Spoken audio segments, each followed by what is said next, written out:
Assalamualaikum warahmatullahi wabarakatuh. Alhamdulillahi rabbil alamin. Wassalatu wassalamu ala asrafil anbiya'i wal mursalin wa ala alihi wa sahbihi wa mawala. Raditu billahi rabbah wa bil islami dina wa bi muhammadin nabiyya wa rasulah.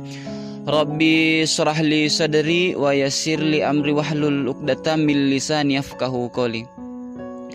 Saudaraku yang dirahmati oleh Allah Subhanahu wa taala, mari kita senantiasa memuja dan memuji Allah Subhanahu wa taala dengan memperbanyak mengucap syukur kepada Allah Subhanahu wa taala, karena pada hari ini dan sampai hari ini banyak bentuk iman yang diberikan kepada kita, sehingga tidak ada alasan bagi kita untuk tidak bersyukur kepada Allah Subhanahu wa taala. Sebagaimana Allah Subhanahu wa taala berfirman di dalam Al-Qur'an,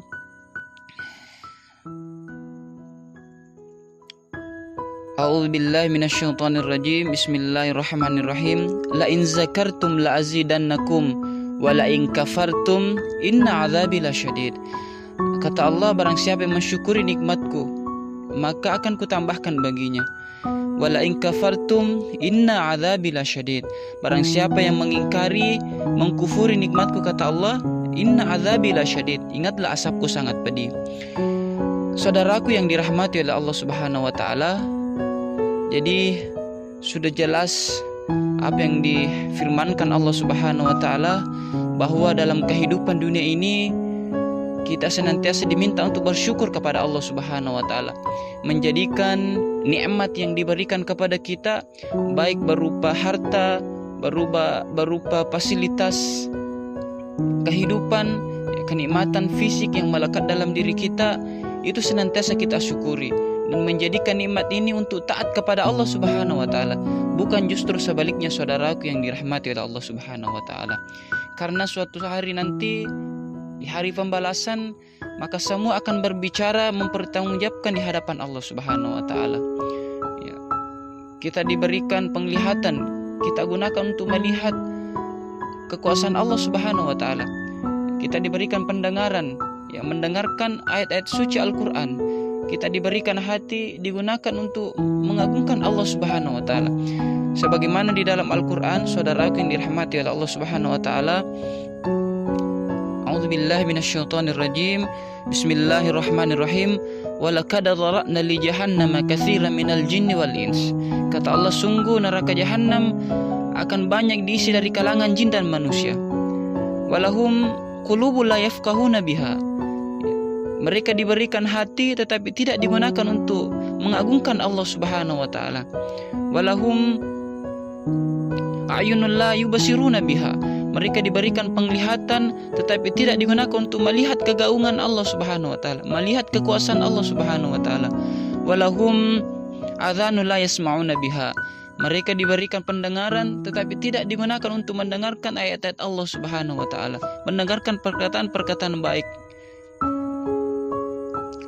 Saudaraku yang dirahmati oleh Allah Subhanahu wa taala,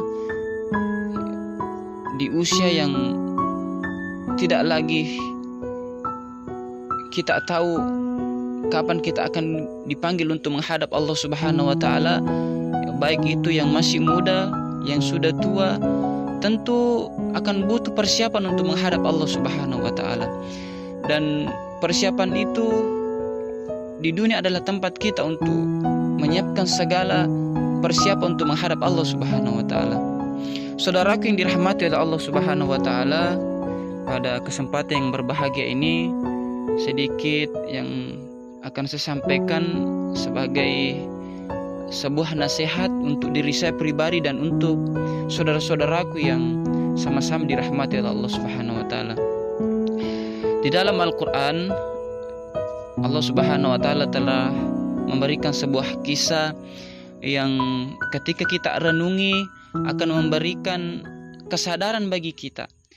Ya, di mana di dalam Al-Qur'an, Quran surah Al-Baqarah, ya, di situ dikisahkan tentang proses penciptaan manusia di muka bumi ini. Ya, manusia pertama yang diciptakan oleh Allah Subhanahu wa taala, kemudian manusia pertama yang dimuliakan daripada makhluk-makhluk yang diciptakan Allah yang lain.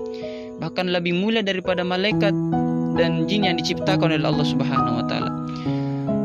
Saudaraku yang dirahmati oleh Allah, perlu kita paham bahwa Allah memuliakan Nabi Adam itu karena ilmu pengetahuan, karena ilmu yang Allah Subhanahu wa taala berikan kepada Nabi Adam, ya, ilmu yang mendekatkan diri dan bertakwa kepada Allah.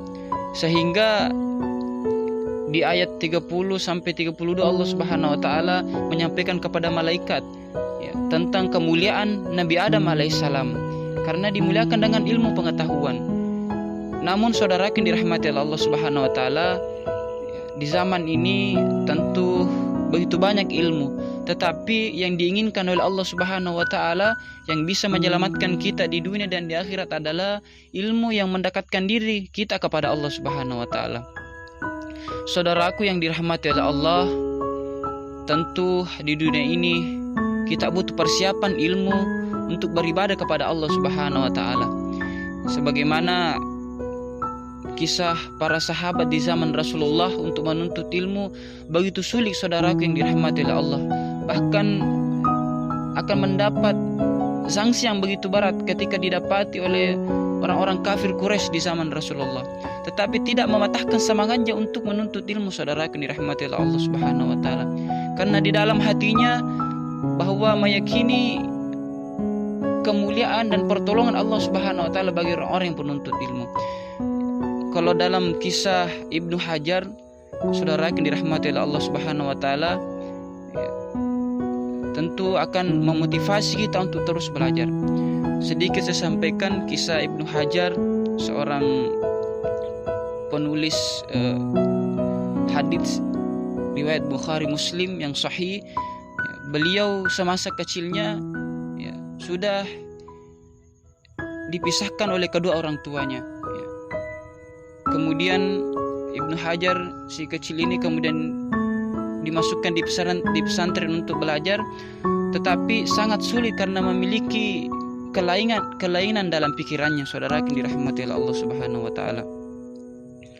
Tapi singkat cerita, dia meninggalkan pesantren itu karena sangat sulit untuk menerima materi ilmu-ilmu yang disampaikan oleh guru-gurunya pada saat itu.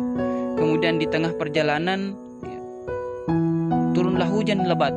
Kemudian Ibnu Hajar ini masuk di sebuah gua untuk berteduh karena pada saat itu hujan sangat deras. Kemudian setelah reda, dia merenung dan memikirkan nasibnya, tetapi dia mendengarkan sebuah bunyi-bunyi kecil tetesan air. Kemudian dia memperhatikan ternyata air ini menetesi batu yang kemudian sudah hampir terkikis. Kemudian Ibnu Hajar mengambil sebuah pelajaran dari proses ini, bahwa batu pun yang sekeras ini bisa dikikis oleh tetesan air yang terus-menerus berjatuhan. Sehingga berangkat dari ilmu itu, kemudian dia kembali ke pesantren untuk belajar dan mengatakan bahwa apalagi dengan saya, otak saya yang tidak sekeras batu ini, tentu ketika diasah terus-menerus akan mudah untuk menyerap ilmu. Kemudian dia kembali lagi ke pesantren dan alhamdulillah singkat cerita dia menjadi ulama besar, bahkan lebih unggul daripada teman-teman yang sederajat dengan dia pada saat itu. Jadi saudaraku yang dirahmati oleh Allah Subhanahu wa taala, apalagi di momen bulan suci Ramadan, tentu harusnya berangkat dari dasar ilmu, sehingga bulan suci Ramadan tidak lewat begitu saja. Saudaraku yang dirahmati oleh Allah Subhanahu wa taala, kita akan memanfaatkan fasilitas waktu di bulan suci Ramadan untuk memperbanyak amal-amal soleh, memperbanyak sholat-sholat sunnah, zikir, kemudian membaca ayat suci Al-Quran.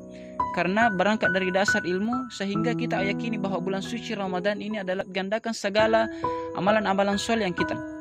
Saudaraku yang dirahmati oleh Allah Subhanahu wa taala, ya, tentu kita sebagai generasi muda, ya, dituntut untuk memiliki wawasan yang lebih, dituntut untuk memiliki ilmu yang mendekatkan diri kepada Allah Subhanahu wa taala. Saudaraku yang dirahmati oleh Allah, karena usia tidak ada yang tahu kapan kita akan dipanggil untuk menghadap Allah Subhanahu wa taala, maka mari kita manfaatkan waktu ini untuk memperbanyak menuntut ilmu pengetahuan, ilmu yang mendekatkan diri kepada Allah Subhanahu wa taala. Dan pesan saya yang terakhir untuk teman-teman melalui kesempatan yang berbahagia ini, sisa berapa hari lagi kita akan meninggalkan bulan suci Ramadan. Mari kita manfaatkan waktu ini untuk betul-betul memperbanyak amal-amal soleh di bulan suci Ramadan, karena tahun depan bahkan setelah bulan suci Ramadan tidak ada jaminan saudara yang dirahmati oleh Allah, apakah kita masih hidup atau justru akan menghadap Allah Subhanahu wa taala. Dan tentu semua akan dipertanggungjawabkan. Dan yang dilihat oleh Allah Subhanahu wa taala adalah bukan harta, kekayaan, kesempurnaan fisik, tetapi amal soleh yang akan dinilai oleh Allah Subhanahu wa taala. Sekira itu saudaraku yang dirahmati oleh Allah Subhanahu wa taala, mudah-mudahan apa yang saya sampaikan bisa memotivasi kita untuk terus berbenah diri, karena ke depan tentu kita akan dipanggil untuk menghadap Allah Subhanahu wa taala dan akan membutuhkan bekal. Akhirul da'wana billahi fisabilil haq fastabiqul khairat. Assalamualaikum warahmatullahi wabarakatuh.